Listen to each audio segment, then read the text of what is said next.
Hey everybody, welcome back. I'm Julie and this is Joel, and we are the pastors at Resurrection City Church.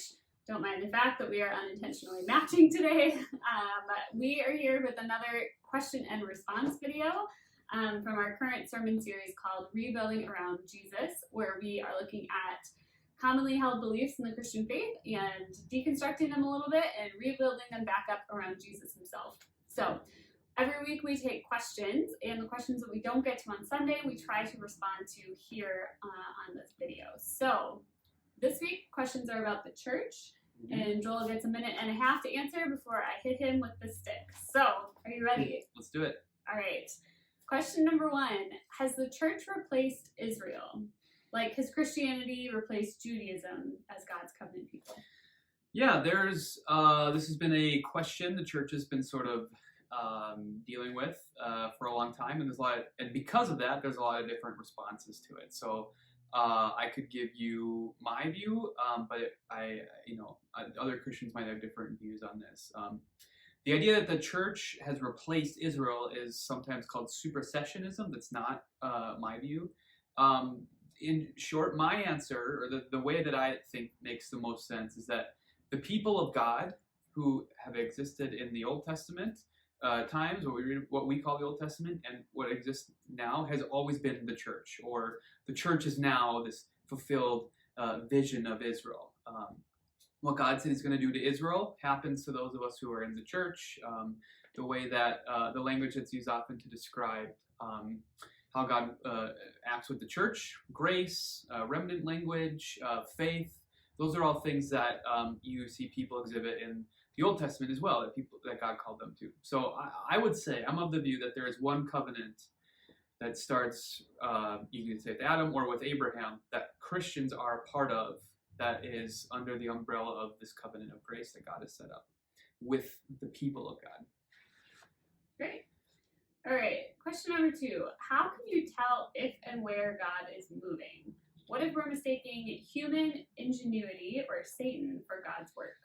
Yeah, this is another great question, and I don't think there's an easy answer to this one always. I would say initially, just if someone claims God has worked in their life, just assume it's true, and let time bear it out. There are other ways in the New Testament, for example, people talk about how to tell if God is at work. And I think it's always not clear to us, specifically, but there is some of that is maybe there. Me personally, I'll just say part of my story is actually wrestling through the same question. And I wrestled with it all in college. I was part of a very charismatic ministry for a little while, and I ask this question all the time, and I'm still maybe wrestling with it. But I'll talk about that a little bit more in an upcoming sermon. But I think I would say if the fruit of the Spirit are active, these things that Paul says in Galatians 5 come from the Spirit: love, joy, peace, patience, kindness, goodness, gentleness, self-control. I think I listed them all. Those are supposed to come from the Spirit. And so we can assume if someone exhibits those fruit, claims Jesus, the Spirit is active. Great. All right. Next question. What are the keys of the kingdom? So you read this passage in Matthew today. Yeah, what do you think? Yeah, the keys are these things that Jesus says that He's giving, at least to Peter, and a lot of debate over whether or not Peter is representing all of the disciples here. He's kind of speaking for all of them, or if something is special about Peter himself. Peter obviously plays a really significant role in the early church. No matter if you're Catholic or you're Protestant, we all agree on that. Peter was essential. He was a building block, essential foundational piece of the church early on. There's debate, over this. Our Catholic brothers and sisters see this as sort of conferring from Jesus onto Peter this title of the Pope. These keys are sort of like the gate, letting people in and out of the kingdom. I think that assumes a lot, personally. When we look at the idea of keys in other places, and I think Jesus is pretty clearly referencing Isaiah 22, talks about the servant that is taking up the role of overseeing David's house. And that's kind of that's what God is going to be doing, is building back David's house again. Peter calls Jesus the Son of David, the Son of God, which is a reference back to David and the covenant that God makes with him in 2 Samuel 7. And so the keys, I think, I'm persuaded from what I've read that they're not about who gets in and who gets out, but accessing the storehouse within it. Tying up and loosening, or binding up or unbinding or whatever your translation says. This is rabbinic language for administration within somewhere. And it's interesting, in Revelation 3:7, Jesus identifies himself as the one who has the keys of David. Anyway, I'm running up on the limit. That's about all I'll probably say Great. for this. Okay. Here's a difficult one, a heavy one. What issues are worth splitting a church? Yeah. I'm not sure there's a right answer to this. I don't know if there is look, it's Kinsley. She's been licking my hand while I've been talking for the last little bit. I'm not sure the right answer to this. I do think that there are probably times where it's warranted. I do also think, though, that the church has had an itchy trigger finger on that a lot of times too, unfortunately, and that's something to grieve and lament, not celebrate when we're part of a church legacy that is involving a split. I mean, the whole idea of the Protestant Reformation, Protestants celebrated a lot of times, and there's some parts of it, I suppose, that are worth celebrating, but it's not a good thing that that people in that time felt like the only way for them to really worship God in truth was to leave the church at the time. That's something that we should all be grieving a lot more than I think we do a lot of times. I don't, like I said, I don't know if there's a right answer to this. When unity is impossible, perhaps that's the time. When a church is unwilling, or people within a church are unwilling to manage difference, completely unwilling to do it, perhaps then. When Jesus is not worshipped as the Messiah that he defines himself as in Matthew 16, because immediately after he says all this stuff, he says, "Good job, Peter, you figured it out." He describes what his messiahship is going to look like: crucified, risen. If that's not the Messiah that's being worshipped, perhaps then the church is not actually evident. But I think we ought to. This should be a nuclear option for us as Christians. Absolutely. All right. Next question. So this is again coming from that Matthew passage. Why did Jesus order his disciples not to tell anyone that he was the Messiah? Yeah, this is a good question. I think we've gotten at similar ones in the past. It's not really about the church. It doesn't really have, I think, anything to do with Jesus explaining to Peter and the disciples that the church is built up on this confession.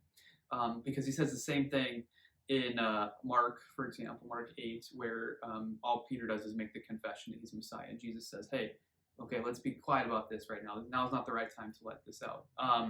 I think it's more about Jesus waiting to have what would be an obvious confrontation with the authorities over this declaration until the right time. Jesus has a plan. He explains it to them. He's going to die and rise again, he says. That's a part of what he's doing. He's ready for that confrontation, but he's not quite ready at that moment for the confrontation to happen, it seems. It seems there's more he desires to accomplish. So I think it's more about that than it is about any sort of theological point or anything to do with the church necessarily. Yeah. All right. This one made me laugh as an English major. You get some good grammar thoughts in here. Is ecclesia, the word for church, a noun that just describes any gathered people, or is it a proper noun like the church? Yeah, like capital C church. Yeah. I don't know. I'm not a scholar on Greek. I know some Greek, and kind of how certain words are used. I don't believe Jesus, does anything to sort of say anything, in a proper noun sense. What he does say, though, is this is my church. So that's sort of the designation he gives it. Is it's not just any old assembly, any old gathering of people together for some, somewhat political purpose or whatever. He's saying it is my church. And so I think that is what defines ecclesia for Jesus, is that it belongs to him. Yeah. All right, this is a good one. They're just saying that this person's saying that their deconstruction journey has led them to be often very critical of Christian communities, since it seems like they're not interested in anything other than quiet time, like spending time with God. And it says, many of my non-Christian friends share my critique and wonder if the church could and will respond in a meaningful way. So the question is, how is the church making a real difference in the world? Yeah. I think this is where it's helpful to have a lens outside of our own view. And I don't know where question is coming from, so I don't want to assume anything at all. But part of what I was trying to talk about in the sermon today was we should be celebrating wherever God works. So if in our tradition, we can look at it and be like, I can see some ways in which it seems like, this is not living up to the call that Jesus has given the church. We have a sense for what the church is, not just outside of our own congregation in this city, not even, in the whole country, but in the whole world, and have a good understanding of church history. I think we can sort of celebrate and see at a macro level the way that church is, influencing the world for good.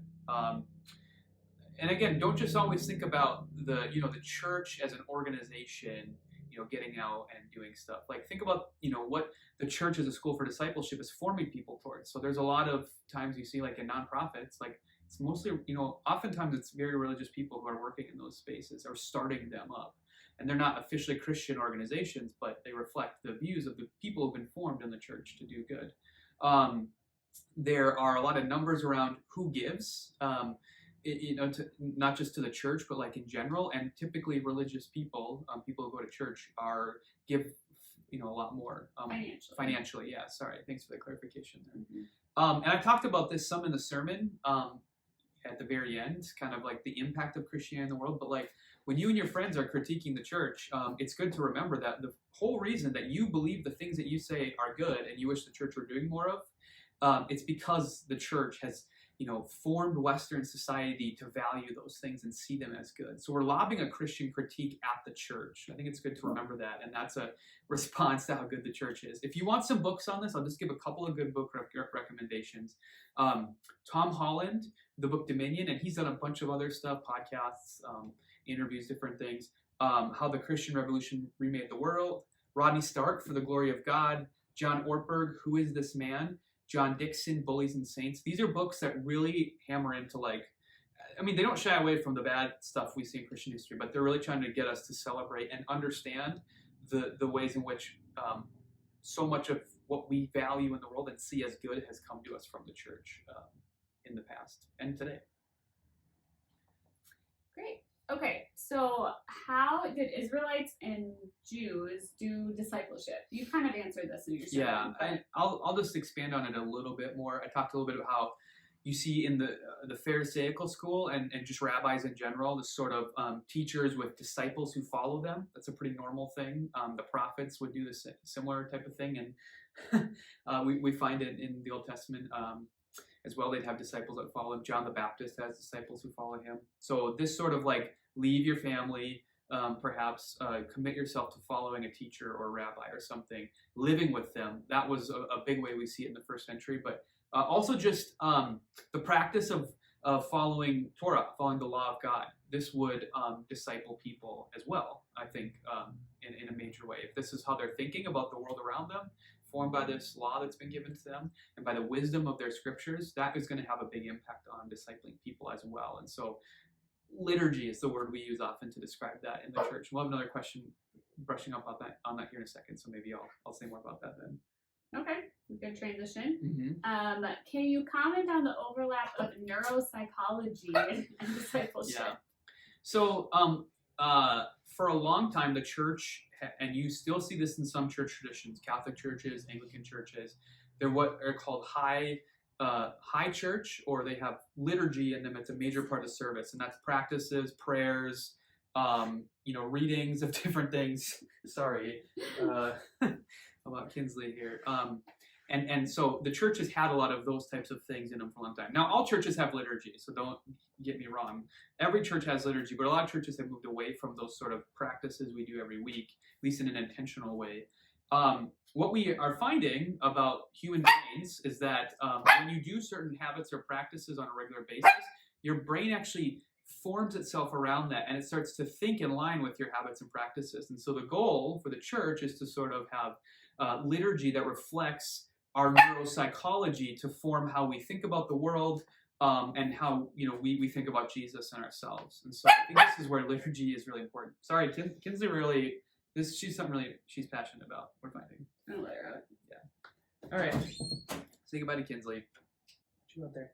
Come on. Go. Good girl. Okay. All right. Next question: is the church called or required to nonviolence or pacifism? Yeah. So I won't go so far as saying on this issue here's what the church should do. I will stop short of saying it, but I will give my view, and I will say I'm convicted on this. I do think the answer is yes. Like Christians should embrace nonviolence and pacifism wherever possible. I think it should be our default, especially as the church, embracing that, but also as we follow Jesus specifically. I think we see this as something he values as well. It's a major function of his ministry. It seems clear to me that Jesus preaches a gospel that is all of this. Now, what does it say about us in other aspects? Should Christians be soldiers or police officers or different things? That takes it beyond there. My views are a little more complicated on that. I don't need to get into all of those. Again, I don't think my view is the only one the church can have, but I do think it makes the most sense, and I personally am convicted towards that.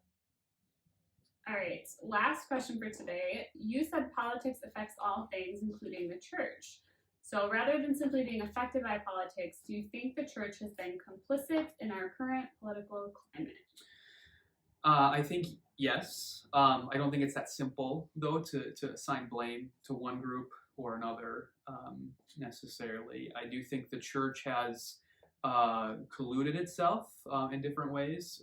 It's found safety and security in things that are founded not on Jesus, and it's sought those out. It's sought to legislate its views on the rest of the world, and even if those views are best for human flourishing, is sort of trying to force people to live that way through legislation. Is that the best way to do it? I think it's a good question. But I think the church definitely is a part of the problem in a lot of ways. As to it being the driving force in some ways, I don't think it's anywhere near that simple. I think things are a lot more complicated than that. And to what extent is the church, even an agent of certain maybe political division in the world because it was formed that way because of things going on in wider society? I mean, this is a vast question that there's probably not one simple black and white answer to. Great. All right, that's all we have for today. Thank you for sending in your questions. We look forward to them every week, and we hope that these question and response videos are helpful. As always, if you have further questions or if we didn't get to fully answer your question, we'd love for you to just contact us. You can look at our website, redstateschurch.org, or if you know us, send us an email or a text. We'd love to talk more with you. So thanks again, and we'll see you next week.